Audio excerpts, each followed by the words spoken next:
Israel Lebanon के बीच जिस शांति की उम्मीद दुनिया कर रही थी, क्या वो महज चंद घंटों का भ्रम साबित हुई? सीज फायर की घोषणा के साथ ही लेबनान की धरती रॉकेटों और गोलियों की गड़गड़ाहट से कांप उठी है। बेरूत के आसमान में उड़ते लाल ट्रेसर और आरपीजी के धमाके चीख चीख कर कह रहे हैं कि यह युद्ध विराम शुरू होने से पहले ही लड़खड़ा गया है। आखिर किसने तोड़ी शांति की ये कोशिश? क्या ये समझौता सिर्फ कागजों तक ही सीमित रह जाएगा?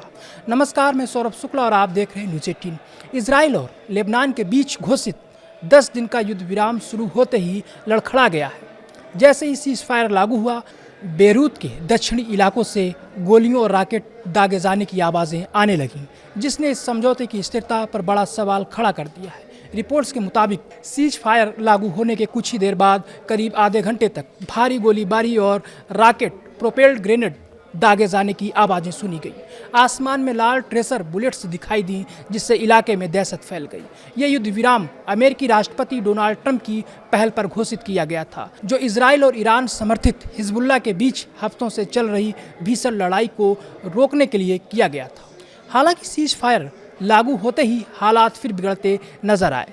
लेबनानी मीडिया के अनुसार दक्षिणी लेबनान के कई इलाकों में इजराइल की ओर से गोलाबारी जारी रही, जबकि कुछ जगहों पर मशीन गनों से फायरिंग भी सुनाई दी। इससे साफ संकेत मिलता है कि जमीन पर हालात अब भी पूरी तरह नियंत्रण में नहीं है।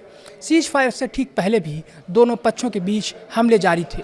उत्तरी इजराइल में रॉकेट हमलों के बाद जवाबी कार्रवाई में इजरायली सेना हिजबुल्लाह के लांचर ठिकानों को निशाना बनाया गया था। सीज फायर लागू होते ही बड़ी संख्या में लोग बेरूत के दक्षिणी इलाकों में लौटने लगे। सड़कों पर भीड़, गाड़ियों की कतारें और हिजबुल्लाह के झंडे व पोस्टर दिखाई दिए। हालांकि हिजबुल्लाह और लेबनानी प्रशासन ने लोगों को चेतावनी दी थी कि वे जल्दबाजी में वापस ना लौटें, क्योंकि इलाके में अनफटे बम और अन्य खतरे मौजूद हो सकते हैं। डोनाल्ड ट्रंप ने इस युद्ध विराम को शांति प्रक्रिया की दिशा में पहला कदम बताया था और उम्मीद जताई थी कि ये आगे स्थायी समझौते का रास्ता खोलेगा। उन्होंने यह भी संकेत दिया था कि इजराइल और लेबनान के नेताओं के बीच ऐतिहासिक बातचीत हो सकती है। लेकिन सीज फायर के पहले ही घंटे में हुई हिंसा ने यह साफ कर दिया है कि ज़मीन पर हालात बेहद नाजुक हैं और ये समझौता कभी भी टूट सकता है। वहीं ट्रंप ने कहा है कि ईरान यूरेनियम एनरिचमेंट करने से पीछे हटने को तैयार है। वहीं दूसरी तरफ ईरान ने अमेरिका के साथ संभावित बातचीत को लेकर अपना रुख और सख्त कर लिया है, जिससे पाकिस्तान की मध्यस्थता की कोशिशों को बड़ा झटका लगा है।